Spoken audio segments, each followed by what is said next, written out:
Hello friends, I am C Vardhaman. ध्यान से सुनना, जितने भी सी इंटर वाले स्टूडेंट हैं जो अभी मई में एग्जाम देंगे, सितंबर में देंगे या जनवरी में देंगे, सर उनके लिए इंस्टीट्यूट ने केस सिनेरियो की बुकलेट निकाली है। अब इस बुकलेट में 30 एमसीक्यू केस सिनेरियोज है। बहुत प्यारे केस सिनेरियोज है, अच्छे केस सिनेरियोज है। आप मेरे साथ बैठ के एक एक केस सिनेरियो सॉल्व करो, आपको बहुत अच्छी क्रिस्टल क्लैरिटी होगी। कई छोटे छोटे पॉइंट्स है जहां पर आपसे मिस्टेक्स होगी, वो मैं आपको बताऊंगा कि कहाँ हमें ध्यान रखना है। सर एक स्टूडेंट ने पूछा, सर क्या ये केस सिनेरियो के बुकलेट आप हमें अवेलेबल करवा देंगे? यस सर, मैं आपको टेलीग्राम में शेयर कर दूंगा और मैंने पहले भी शेयर किया था सर, तो आप वहां से भी देख सकते हैं ये केस सिनेरियो की बुकलेट। सर हम जब आपके साथ बैठ के सॉल्व करेंगे तो पर्पस क्या होना चाहिए? सर ध्यान से सुनना, देखो केस ये जो बुकलेट है, इस बुकलेट में आंसर्स आपको अवेलेबल है, ऐसा नहीं है आंसर नहीं मिलेंगे। बट खास बात क्या है पता है, मैं आपको जब कोई चीज सिखा रहा हूं ना सर, तो एक प्रोसेस होगा, एक तरीका होगा आपको सिखाने का, ताकि आपका दिमाग जो होगा ना एग्जाम में केस सिनेरियोज और एमसीक्यूज में वैसे ही चले। उसका फायदा ये है, आपको भी पता है सर टेक्स्ट में 30 मार्क्स का केस सिनेरियोज और एमसीक्यू है।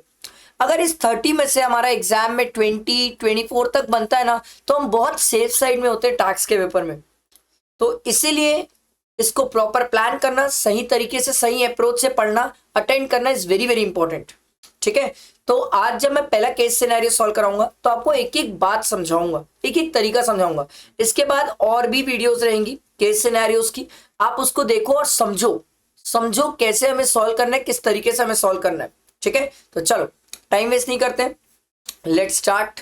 ठीक है, इंस्टीट्यूट का दिया हुआ केस सिनेरियोज एमसीक्यूज है, इसको हम सॉल्व करते हैं। ये प्रैक्टिकली पूरा अमेंडेड है, ऐसा कुछ भी नहीं है जो ये अमेंडेड नहीं है। और ये केस सिनेरियोज हमारे एग्जाम के लिए डैम इंपॉर्टेंट है। एक स्टूडेंट बोला, सर क्या इसी में से एग्जाम में आएगा? आई एम सेइंग इसमें से एग्जाम में आएगा। ऐसे का ऐसा ही डिक्टो आना मुश्किल है सर, एकदम डिक्टो सेम कैसे आ सकता है सर? वो तो फिर ऐसा आ गया तो जन्नत है स्टूडेंट्स के लिए। मेरे को पता है इन केस सिनेरियोज में से पॉइंट्स पिकअप होंगे और वही एग्जाम में बनेंगे पॉइंट्स। तो मेरी आपसे रिक्वेस्ट है, लाइक करना और फ्रेंड्स को शेयर करना, आराम से काम को लेके बैठो और सीखो कैसे करते सॉल्व। ठीक, अब ध्यान दो, मैंने पहले भी सिखाया, आज भी वापस रिपीट करता हूं। जब भी कोई केस सिनेरियो दिखे, स्ट्रेट फॉरवर्ड उसको पढ़ना मत चालू करो, it's a waste of time.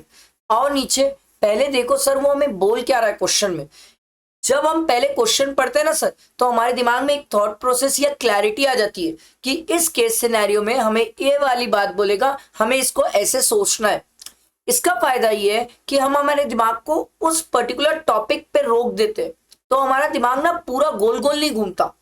आप जितनी चीजें सिंप्लीफाइड रखोगे ना एग्जाम में, उसका फायदा आपको मिलेगा सर, सिर्फ आपको मिलेगा। क्योंकि टेक्स्ट आपको ही पता है वैसे ही बहुत लेंदी सब्जेक्ट है, बहुत बड़ा सब्जेक्ट है। ज्यादा इधर उधर हौच पौच करोगे तो दिमाग एग्जाम में स्टक हो जाएगा, फंस जाएगा। ठीक है, चलो मैं आपको देखो प्रूव करके दिखाता हूँ। देखो क्या बोलता है, all the figure given above are exclusive of taxes wherever applicable. ठीक है भाई, aggregate turnover of the trust for the preceding financial year was 15 lakh. भाई प्रीसीडिंग फाइनेंशियल ईयर में टर्नओवर जो है ट्रस्ट का 15 लाख है। मतलब सर पिछले साल अगर इसका टर्नओवर दे रहा है, मतलब आपको एक बात समझ आनी चाहिए कि सर ये लायबल टू रजिस्टर नहीं है। अब इस ईयर में इसका टर्नओवर अगर एक्सीड किया तो लायबल टू रजिस्टर वाली बात आई, अदरवाइज ये ट्रस्ट लायबल टू रजिस्टर नहीं है, काम आने वाली बात है। All the continuation necessary for availing the ITC has been fulfilled. ठीक है, the trust intend to avail the exemption from GST wherever applicable. Sir जहां पर वो एग्जेम्पशन ले सकते हैं वो लेना चाहते हैं।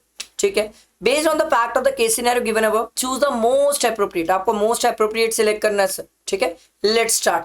अब देखो देखो मैं आपको सिखाता हूं, which of the following activity of the trust does not amount to supply. कौन सी ऐसी एक्टिविटी है ट्रस्ट की जो सप्लाई नहीं होती है? ठीक है, अब जैसे ही मैं ये क्वेश्चन पढ़ा, मैं आपको एक टेक्निक सिखाता हूं। जब भी कोई केस सिनेरियो पढ़ो, उसमें जो क्वेश्चन पढ़ो, मैं आपको एक मस्त वाली बात बताता हूँ, उसका जो केस सिनेरियो होता है ना, उसमें सीक्वेंस में वैसे ही आंसर्स होते हैं। मैं आपको प्रूव भी करके दिखाता हूं। देखो, which of the following activity of the trust does not amount to supply under GST law. देखना इससे रिलेटेड स्टार्टिंग में ही दिया होगा, आओ पढ़ते हैं, देखना मैं आपको प्रूव करता हूं। मानवता trust is a charitable trust registered under 12 section 12 AB of the income tax act 1961। The trust is well known for its educational, charitable and religious activities. ठीक है भाई, The trust become liable to register under GST in the current financial year as it exceeds the threshold limit for registration and thus registered in the state of Gujarat in the month of May. एक चीज तो पूरे GST के लिए blood में बैठा लो, month तो भयानक इंपॉर्टेंट होता है, कभी मंथ को मत छोड़ना, मंथ कभी मत छोड़ना। दूसरा भैया गुजरात का याद नहीं, क्योंकि अगर मुझसे CGST SGST place of supply पूछा तो ये मेरे लिए काम का होगा सर। पिछली बार लायबल टू रजिस्टर नहीं था, इस बार इसकी थ्रेशोल्ड लिमिट एक्सीड करी, इसने रजिस्टर कराया अपने आप को गुजरात में मई में, याद रखना मई में, ठीक है। आगे पढ़ते हैं। In the month of June, देखो जून की कहानी दी हुई है। A multinational company Dhruvrata limited gifted 500 laptops worth 50 lakh to the trust free of cost for charitable purpose without any intention of seeking any benefit by way of business promotion from such activity. Very nice. Philanthropic purpose है sir, और अगर philanthropic purpose है, कोई commercial gain नहीं है, तो हम पढ़ के आए थे ये एग्जेम्प्ट है। तो चलो पहली चीज तो मिली मुझे, ये एग्जेम्प्ट है। पर ये एग्जेम्प्ट किसके लिए सर? जो कंपनी ने दिया है उसके लिए, ठीक है। हमें तो ट्रस्ट के पॉइंट ऑफ व्यू से सोचना है। The trust distributed this laptop for free of cost in the same month to the deprived student for assisting them in their higher studies. Sir, any activity, charitable activity, ठीक है, done by, अब ये तो charitable trust है sir, charitable activity कर रहा है, school से रिलेटेड, एजुकेशन से related, free of cost distribute कर रहा है सर। तो फ्री ऑफ कॉस्ट डिस्ट्रीब्यूट करता है तो सर हम तो पढ़ के आए हैं सर, ये तो फ्री ऑफ कॉस्ट है, इसको तो हम सप्लाई नहीं मानेंगे और जीएसटी की बात हो ही नहीं सकती। एक स्टूडेंट बोला सर आपको पता है शेड्यूल 1 में हम एक ट्रांजैक्शन पढ़ते हैं। मैं बोला बता भाई कौन सा? Sir permanent transfer disposal of business asset where ITC has been claimed. मैं बोला परफेक्ट, वो शेड्यूल 1 में कवर होता है, बट एक बात बताओ, लैपटॉप ट्रस्ट का कहाँ से बिजनेस एसेट्स हुआ? कहाँ से ये permanent transfer of disposal of business asset है? ये कोई बिजनेस एसेट है नहीं सर, और ट्रस्ट ने कोई आईटीसी लिया नहीं है सर, क्योंकि ट्रस्ट को भी जो मिला है वो तो एग्जेम्प्ट है सर। आई बात समझ? आप ऐसे डाइवर्सिफाइड सोचो, कम से कम अभी तो डाइवर्सिफाइड सोचो। भले एग्जाम में टू द पॉइंट बात करना कि चलो भाई ये सप्लाई नहीं है, इस पे कोई जीएसटी की वाली बात ही नहीं है, बट अभी तो अपन डाइवर्सिफाइड सोच सकते हैं। तो देखो ये पहला क्वेश्चन था हमारा, कौन सी ऐसी एक्टिविटी है ट्रस्ट की जो does not amount to supply? एक लैपटॉप तो मिल गई सर, ठीक है, free laptop distributed to the deprived students. इसके आगे देखो, boarding lodging and maintenance of the senior citizen by the old age home run by the trust. Sir old age home exempt है 60 या 60 प्लस वाले लोगों के लिए, प्रोवाइडेड 25,000 पर मंथ पर मेंबर, से ज्यादा ना लो, वो एग्जेम्प्ट है। ये पूछ रहा है कौन सी ऐसी एक्टिविटी है जिसको आप सप्लाई नहीं मानते, ये पूछ रहा है कौन सी ऐसी एक्टिविटी जिसको सप्लाई नहीं मानते, एग्जेम्प्ट वाली नहीं पूछा है जिसको आप सप्लाई नहीं मानते। Renting of community hall situated with in the presents, sir ये एक्टिविटी भी एग्जेम्प्ट है, प्रोवाइडेड 10,000 से कम का रेंट होना चाहिए, ये एक्टिविटी एग्जेम्प्ट है। ये बोल रहा है किसको आप सप्लाई नहीं मानते, ध्यान दो सर, पढ़ने का तरीका समझो। Renting of rooms, sir room के लिए पढ़ के आया है 1,000 तक, सॉरी 1,000 से कम रहेगा तो एग्जेम्प्ट है, एग्जेम्प्ट है, पर सप्लाई तो मानते हो ना सर। एग्जेम्प्ट मतलब समझ रहे हो ना सर, पहले वो टैक्सेबल था, सरकार बोली जाबे हम नहीं लेते टैक्स, तो वो टैक्सेबल था, सरकार ने एग्जेम्प्ट कर दिया। इसने पूछा सर जिसको आप सप्लाई नहीं मानते हो, तो पहला पॉइंट है, देखो स्टार्टिंग में पढ़ा पहला क्वेश्चन, स्टार्टिंग में उसका आंसर भी मिला, समझ आई बात। अब देखो सेकंड क्वेश्चन क्या बोलता है, compute the value of inward supply. देखो क्या बोल रहा है, value of inward supply on which tax is payable by the trust under reverse charge. अब देखना मैं आपको चैलेंज करता हूं, देखना नीचे मिलेगा जस्ट ये पैराग्राफ में। अच्छा, इन the month of July, month हमारे काम का होता है सर, आओ आगे बढ़ते हैं, देखना। The trust also runs a higher secondary school in the name of Manavta higher secondary school in the state of Gujarat. In the month of July, आ गई कहानी जुलाई की। The trust avail the security personnel services from perfect security solution Gujarat, a proprietor concern for security of the school premises for a consideration of ₹2 lakh. Sir हमसे तो पूछा था reverse charge में कौन सा टैक्सेबल है, तो हमने क्या पढ़ा था पता है? सिक्योरिटी सर्विसेज के लिए, security services provided by any person other than body corporate to a registered person, तो रिवर्स चार्ज वाली बात होती थी सर। अब यहां पर सर एक बात देखिए, इतना पॉइंट सोचने जाएंगे तो यहां पर तो ये टैक्सेबल हो गया, ये बात समझ आई सर, रिवर्स चार्ज में टैक्सेबल हो जाएगा। बट सर हम ये भी तो पढ़ के आए थे एजुकेशनल एक्टिविटी से related sir, services provided by any person to an educational institution in relation to security services, schools वगैरह को सिक्योरिटी सर्विसेज प्रोवाइड की जा रही है, और हायर सेकेंडरी स्कूल है तो एग्जेम्प्ट है। अभी कॉलेज होता ना तो टैक्सेबल हो जाता, कॉलेज होता तो टैक्सेबल हो जाता, आ रही बात समझ। और फिर हम टैक्सेबल में रिवर्स चार्ज तक सोचते सर, इस बार बच गए क्योंकि ये टू एन एजुकेशनल इंस्टीट्यूशन है इन रिलेशन टू क्या, सिक्योरिटी सर्विसेज, हाउस कीपिंग पढ़ के आए हैं अपन, ठीक है, security services, house keeping, catering services, ये सब एग्जेम्प्ट होती है, ठीक है। तो ये हमारे लिए सर एग्जेम्प्ट है। बहुत प्यार से घुमाया है सर, बहुत अच्छा घुमाने की कोशिश की है सर। अच्छा हुआ ये टू एन एजुकेशन इंस्टीट्यूशन है, अदरवाइज तो ये रिवर्स चार्ज में टैक्सेबल हो जाती सर, ठीक है। It also receive legal consultancy services, ये भी रिवर्स चार्ज वाली बात है, from my and company a firm of advocate for the issues related to the set school for 1,20,000 in the same month. Sir हम पढ़ के आए हैं एडवोकेट की सर्विसेज तो सर रिवर्स चार्ज में होती है, प्रोवाइडेड वो बिजनेस एंटिटी का turnover in the preceding financial year exceed करता है threshold limit for liable for registration.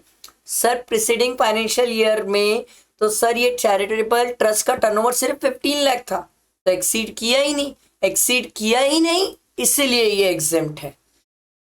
आ रही है बात समझ। अगर एक्सीड कर जाता तो ये टैक्सेबल होता, और टैक्सेबल भी होता और रिवर्स चार्ज में भी होता। समझ आई बात, बैठा दिमाग में।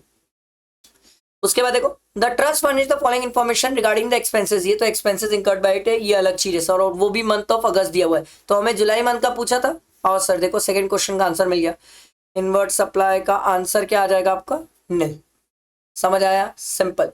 Compute the value of exempt supply, अब आपसे पूछ रहे हैं sir exempt supply made by the trust for the month of August, August month में क्या क्या इन्होंने एग्जेम्प्ट सप्लाई किया है, चलो पढ़ते। देखो मैं आपको देखो सीक्वेंस दिखा रहा हूं सर, कैसे सीक्वेंस में हमें आंसर्स मिलते हैं, ये तरीका सीख जाओ, एग्जाम में बहुत काम आता है। Services received and used for supplying taxable and outward taxable outward supplies 3,50,000। हमें क्वेश्चन क्या बोला था, एक minute. Value of exempt supply है ना, made by the trust in the month of अगस्त। ये तो सर एक्सपेंसेस इंकर्ड किए, तो ये तो सर्विसेज रिसीव किए, हमें तो आगे सर्विसेज टैक्सेबल वाली ढूंढना पड़ेगा। द ट्रस्ट प्रोवाइडेड, ये देखो trust provided the following information in respect of the services provided, हमें तो ट्रस्ट जो सर्विस प्रोवाइड करता है वो ढूंढना पड़ेगा ना सर, हम क्रेडिट नहीं आउटपुट टैक्स वाले की बात कर रहे हैं अगस्त के लिए। तो देखो it runs an old age home for the citizen age 65 years और मोर, नॉमिनल मंथली चार्जेस 15,000। बच गए वहां लिखा हुआ था सर 60 ईयर्स और मोर 25,000 अप टू 25,000 है ना, ये तो 15 है, ये एग्जेम्प्ट है, ठीक है। टोटल नंबर ऑफ मेंबर्स जितने भी हो कोई दिक्कत नहीं है। It rent out a community hall situated, community hall के लिए लिमिट कितनी थी 10,000, 9,999 हुआ तो एग्जेम्प्ट, 10,000 हुआ या उससे ऊपर हुआ तो taxable. It rents out a community hall situated with in the presence of the temple manage by it on 15th August for a religious function in the first half for 5,000 and for an art exhibition in second half। Sir एक hall है, उसको आधे दिन के लिए ये religious function के लिए दिया और आधे दिन के लिए एग्जीबिशन के लिए दिया, जब मैं दोनों को मिला के चेक किया तो आ गया 11,000। तो सर 10,000 से तो ज्यादा हो गया सर, क्या ये टैक्सेबल हो जाएगा, यस ये टैक्सेबल हो जाएगा। आगे देखो it rent out the rooms in the presence of the set temple to the devotees for a rent of 950। बच गए, 1,000 से कम है एग्जेम्प्ट है, जितना भी रेंट कलेक्ट हुआ तो ये एग्जेम्प्ट है। तो हमसे तो वैल्यू ऑफ एग्जेम्प्ट पूछा था ना सर, तो 15,000 इंटू 20, 15,000 इंटू 20 ये आ जाएगा आपका 3 लाख यहाँ पर, और ये 35,000, तो 3,35,000 आपसे एग्जेम्प्ट वाला पूछा था। तो लो भाई आ गया वैल्यू ऑफ एग्जेम्प्ट सप्लाई 3,35,000। फिर value of taxable supply made by the trust, अभी तो पढ़ के आया सर टैक्सेबल सप्लाई एक ही तो है सर, ये वाली सेकेंड वाली, तो 11,000, ठीक है। Determine the amount of ITC that can be credited to the electronic trade ledger of the trust in the month of August, assuming GST is to be 18%. कितना वो ITC ले सकते हैं? ITC की कहानी तो सर जो उन्हें इनवर्ट सप्लाई हुआ है, जिसके लिए उन्होंने खर्चा किया है, जो पैसा पे किया, उस पर तो ITC की बातें होगी सर। तो देखो इन्होंने क्या बोला, पहला पॉइंट देखो, services received and used for supplying taxable outward supplies. Sir क्या इस पे क्रेडिट मिल सकती है? डेफिनेटली, क्या दिक्कत है सर, बिल्कुल क्रेडिट मिल सकती है। अगला है catering services receive for the student of Manavta higher secondary. Sir catering services provided to educational institution in relation to catering services exempt होता है सर। अगला, bus purchase with a seating capacity of 25% including driver 10,50,000. Bus was delivered in the first week of September. ओहो sir, section 16 पढ़े हम, और section 16 बोलता है कि गुड्स का रिसिप्ट होना जरूरी है सर, तब तो क्रेडिट लोगे सर। सेकंड कंडीशन, तो गुड्स तो सितंबर में रिसीव हुए हैं, हम तो अगस्त के लिए पढ़ रहे हैं, तो इसकी क्रेडिट अभी तो नहीं मिलेगी, सितंबर में ले लेना, सितंबर में कोई दिक्कत नहीं है मेरे को। तो प्रैक्टिकली सर 3,50,000 इंटू 18% 63,000 आ जाएगा सर। आ गया, ये रहा सर। समझ आया सबको? बेटा मेरे ख्याल से दिमाग में सबको समझ आ गया होगा, बैठ गया होगा। Clear, crystal clear. मैंने बहुत अच्छे से कोशिश किया एक एक पॉइंट को आराम से डिटेल में समझाने की, हर एक पॉइंट को जिस तरीके से जहां पर जा सकता है उस तरीके से आपको बताने की कोशिश की। आई होप सबको क्लियर हुआ होगा, ठीक है। इसके बाद नेक्स्ट वीडियो में सेकंड केस सिनेरियो रहेगा, ऐसे ही हमारे 30 केस सिनेरियोज हम सॉल्व करेंगे सर, ठीक है। चलो, थैंक यू।